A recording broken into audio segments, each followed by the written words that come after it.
வள்ளுவனின் வாசகமாய் என் நெஞ்சினில் நிறைந்து என்னாலும் எனையாலும் தமிழ் அன்னையின் பொற்பாதம் பணிந்து இந்த அவையை வணங்கி எனது உரையை துவங்குகிறேன். இணையம் இன்று நன்மையா தீமையா? இதை பற்றி ஒரு பட்டிமன்றம் இனிதே துவங்குகிறது. பட்டான் மனிதன் திறன் பேசி ஒன்று மலைத்தான் அவனே நான் படைத்ததா என்று. உள்ளங்கையில் உலகம் சாத்தியமாக்கி இருப்பது இணையம். தொலைதூர உறவுகளை ஒன்றிணைத்தது, குழுவாக பேச வாய்ப்பளித்தது. இதுவே நம் உறவு மேம்பட வழிவகுத்தது. அன்று புறா காலில் செய்தி அனுப்பி புறா கரியாகி செய்தி அறியாமல் நாம் ஒரு வழியாகி போதுமப்பா. இதை சுலபமாக்கி இருப்பது இணையந்தாம்பா. உடனடி செய்திகள், பொழுதுபோக்கு, அறியா பல தகவல்களை அறிய வைத்ததே இணையமாம். அதுவே நம் வாழ்வுக்கு ஆனது இன்று அதுவே தடையுமாய். எப்படி இருக்கிறது இளைஞரிடத்தில் இணையம்? எப்படி இருக்கிறது இளைஞரிடத்தில் இணையம்? வாசலில் இருப்பவருக்கு வாட்ஸ்அப்ல வணக்கம், முகமறியாத நபருடன் முகநூலில் உரையாடல், இன்ஸ்டா இல்லனா எரிச்சல் வரும். இதாங்க இன்னைக்கு நிலவரம். இப்படியே போனா நடக்கும் கலவரம். பல பல தகவல்களை தந்ததே இணையமும் பயங்கரமா பயன்படுத்தி உங்க உயிரை வைக்காதீங்க பணையம். நம்ம அன்றாட வாழ்க்கையில ஒரு முக்கியமான விஷயம் இணையங்க. காலையில எந்திரிச்சு பேஸ்புக்ல குட் மார்னிங் ஒரு மெசேஜ்ல ஆரம்பிச்சு நட்ட நடு ராத்திரி வாட்ஸ்அப்ல குட் நைட் சொன்னாதாங்க அந்த நாளே முடியுது. அந்த அளவுக்கு நம்ம வாழ்க்கையோட ஒன்னா மாறிடுச்சு இந்த இணையம். ஃபர்ஸ்ட் 2 பேர் பேசிக்கிறதுக்காக மட்டும்தாங்க இணையம் உதவுச்சு தொலைபேசி. அது ஒரு விஸ்வரூபம் எடுத்துச்சு. என்னன்னு தெரியுங்களா? திறன் பேசியா. ஸ்மார்ட் போன் எப்ப வந்துச்சோ அப்பையில இருந்து நம்மளால முடியாத விஷயமே இல்ல, அத்தனை விஷயங்களையும் அதுல தெரிஞ்சுக்க முடியும். அப்படிப்பட்ட இணையம் நன்மையா தீமையாங்கிறது பேசுறதுக்காக 2 டீம் வந்திருக்காங்க. அவங்கள பார்க்கலாம். முதல்ல ஜெயஸ்ரீ தலைமையில கயல்விழியும் கிருபாசினியும் இணையம் நன்மையே என்று பேச வந்திருக்கிறார்கள். அவர்களை எதிர்த்து, அவர்கள் வாதத்தை எதிர்த்து பேசுவதற்காக நந்தினி தலைமையில தனுஷியாவும் பவதாரணியும் வந்திருக்காங்க. அவங்க பேச்ச ஒரே கேட்கலாம். புரிந்திட நடுவர் அவர்களே, ஆசிரியர் பெருமக்களே, வருங்கால தூண்களே, எதிர்காலம் நீங்களே, என் அன்பினிய மாணவ செல்வங்களே, ஆன்றோர்களே, சான்றோர்களே, என்னை போற்றோர்களே, வையகமே வானகமே, என்னை வாழ வைத்த தமிழ் டான்ஸ் ஆடிட்டு ஸ்போன் பாக்குறோம். இதுக்கெல்லாம் காரணம் என்னங்க? இணையமாங்க. கக்கூஸ்க்கு கப் எடுத்துட்டு போறோமோ இல்லையோ போன் எடுத்துட்டு போறாங்க. இவ்வளவு ஏங்க இந்த இணையத்தை பத்தி பேசுறதுக்கு இணையத்துல இருந்தாங்க நாங்க பாயிண்டே எடுத்தோம். ஒரு செய்தி அனுப்புறதுக்கு ஒரு புறாவை பிடிச்சி அது காலில் கட்டி அமுச்சு விடுவாங்க. ஆனா நம்ம பயிலுங்க என்ன பண்ணுவாங்க? அதை சுட்டு கறி ஆக்கிடுறாங்க. இப்ப விஷயம் அனுப்புனவங்க விஷயம் போனுச்சா போகலையான்னு தெரியாம தடு மாதிரி போறாங்க.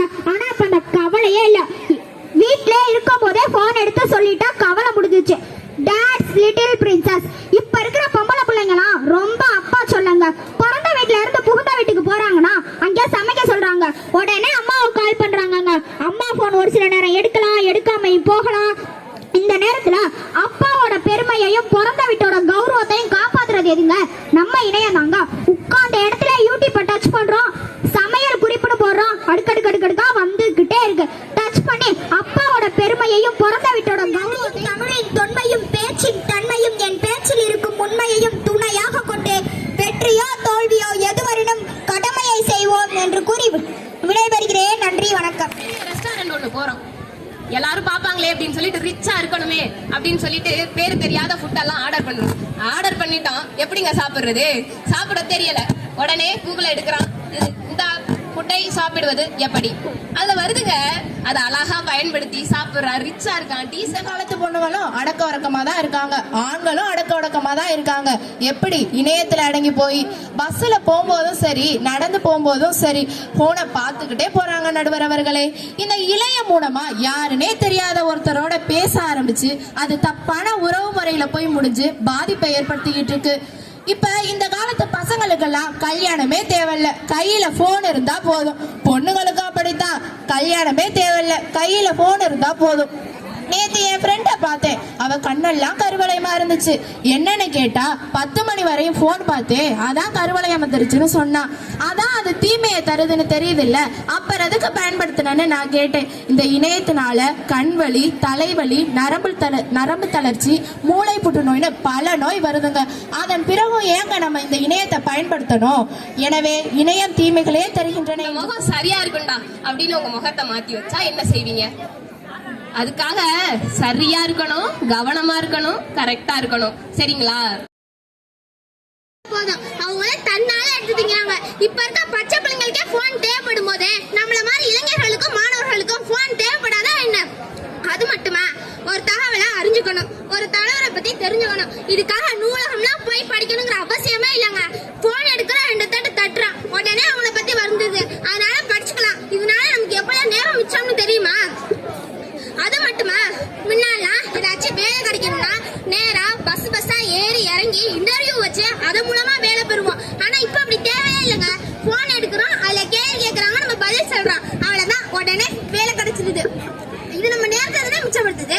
அது மட்டுமா, முன்னால முற்காலத்துல பொண்ணா மாப்பிள்ளையா பார்க்க வேண்டியதா இருந்தா ஊரா போய் தெருவா வீதி வீதியா மாப்பிள்ளை வீடு எங்க இருக்கு, பொண்ணு வீடு எங்க இருக்கு, இவர் வீடு எங்க இருக்கு, அவர் வீடு எங்க இருக்கு, அப்பா ஒரே இதுதான்ப்பா. ஆனா இப்ப அப்படி இல்லையே, மேட்ரிமோனி ஜோடி ஆப்னு எத்தனையோ ஆப் வந்துருச்சு. அதனால நம்ம நேரா போய் கேட்கணுங்கிற அவசியமே இல்லைங்க. அது மட்டுமா, முன்னால நமக்கு தேவையான பணத்தை எடுக்கிறதா இருந்தா நேரா வங்கிக்கு போய் காசோல இல்ல படிவம் நிரப்பி வரிசையில நின்னு அப்பா உள்ள இருக்க ரத்தம்லாம் வெளில வந்துரும். ஆனா இப்ப அப்படி இல்லையே, கூகுள் பே, ஜிபே எத்தனையோ பே வந்துருச்சு. அதனால நம்ம போன்ல இருந்தே எந்த மொழியில இருக்கவங்களுக்கு வேணா நம்ம காசை அனுப்பிச்சுட்டுக்கலாம். எடுக்கிறாங்க, Facebookல லைவ்ல வைக்கிறாங்க. ஐயோ, என்னால அவங்க சொல்றதை ஏத்துக்கவே முடியலங்க. இவர் உயிர் பழைக்கணும்னா ஒரு லைக் போடுங்கன்னு சொல்றாங்க. இதெல்லாமாங்க நன்மை? அந்த காலத்துல பாரதியார் ஓடி விளையாடு பாப்பான்னு சொன்னாங்க. இப்ப செல்லு கூட அம்மா, ஃப்ரீ ஃபயர் நோண்டணுமா அப்படிங்கிறாங்க.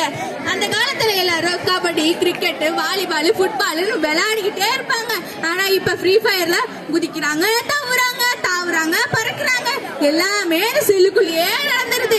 அது கூட பரவாயில்லைங்க, பல லட்சத்தை இதனால எழுதுறாங்க. பல பேர் தற்கொலை கூட பண்ணிக்கிறாங்க. அவங்க சொன்னாங்கல்ல, அந்த குழந்தைக்கு போன் இருந்தா போதும் சாப்பாடு ஊட்டலாம், அதனால எவ்வளவு நோய் வரும் தெரியுமா? குழந்தைகளுக்கு நிலா சோறு ஊட்டுவாங்க அந்த காலத்துல, இப்ப செல்போன் சோறு ஊட்டுது. இந்த குழந்தைகள் என்ன தெரியும் சொல்லுது? அம்மா இங்க வா, செல்போன் கொஞ்சம் தாத்தா, சோறு கொஞ்சம் ஊட்டி விடுங்க அப்படிங்குதுங்க. தெரியுமா? போன்ன்றது தப்பு இல்ல, அதனால நம்ம சுத்தி என்ன நடக்குதுன்னு கூட தெரிய மாட்டேங்குது.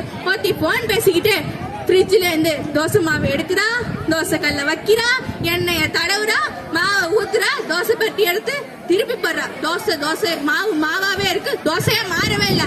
அடுப்பு பத்த வச்சாதானங்க தோசையா மாறும்? எங்கங்க அடுப்பு பத்த வச்சாங்க? நம்ம செய்யற எல்லாத்தையும் ஆண்டவன் பாத்துக்கிட்டு இருக்கான்னு சொல்லுவாங்க. ஆனா ஆண்டவனை பாத்துக்கிட்டு இருக்கா, நம்ம என்ன பேசினாலும் இந்த செல்போன் ரெக்கார்ட் பண்ணிடும், ஒட்டு கேட்டுக்கிட்டே இருக்கும். எனவே செல்போன்கள் தீமையே தருகின்றன. நீங்கள் யாருக்கும் பகிரவில்லை என்றால் உடனே ஒரு துக்க செய்தி உங்களுக்கு வந்து சேரும். இதெல்லாம் நம்புற மாதிரி இல்லனாலும் அதை கேட்கும் போது கஷ்டமா இருக்கு இல்லங்க. இதெல்லாம் இணையத்தால நடக்கக்கூடிய ஒரு சீர்கேடுதாங்க. இன்னைக்கு இந்த உலகம் நம்ம உள்ளங்கையில இருக்கு அப்படின்னு சொல்றாங்க. அது எந்த அளவு உண்மையோ அதே அளவு நம்மளோட தனிப்பட்ட உரிமை, நம்ம பிரைவசி மத்தவங்களுக்கு போயிட்டு இருக்கு அப்படிங்கிறது. நீங்க வேணா போனை ஆன் பண்ணி வச்சுட்டு ஒரு 5-6 தடவை தக்காளின்னு சொல்லுங்களே. அடுத்த தடவை நீங்க மொபைலை எடுக்கும் போது அது சம்பந்தப்பட்ட விஷயங்களா அந்த மொபைல்ல வரும்.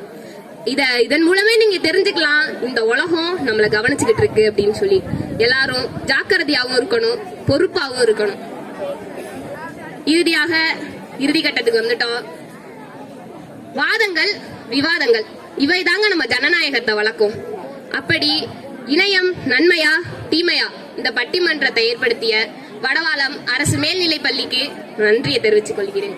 உண்மை செருப்பு மாற்றுறதுக்குள்ள போய் ஊரே சுத்திட்டு வரும், கவனமாக இருக்க வேண்டும். ஒரு நல்ல விஷயத்த நீங்க ஆசிரியர்கிட்ட கேளுங்க, அவங்க சொல்லுவாங்க. பெத்தவங்கள்ட்ட கேளுங்க, அவங்க சொல்லுவாங்க. இணையத்திட்ட கேட்டா இணையமும் சொல்லும்.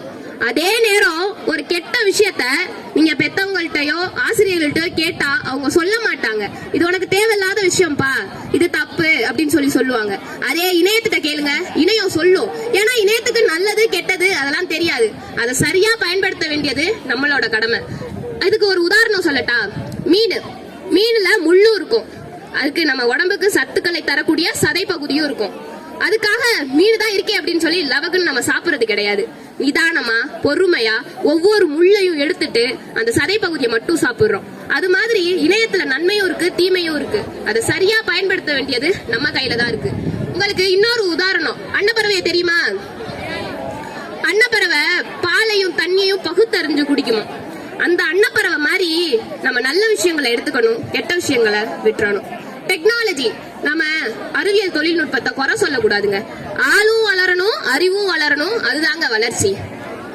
அறிவியல் தொழில்நுட்பம் வளர்ந்தாதான் நம்ம அறிவு வளருதுன்னு அர்த்தம். நம்ம வளர்ந்தாதான் நம்ம நாடு முன்னேறும். அதனால அறிவியல் தொழில்நுட்பம் நமக்கு ரொம்ப அவசியம்.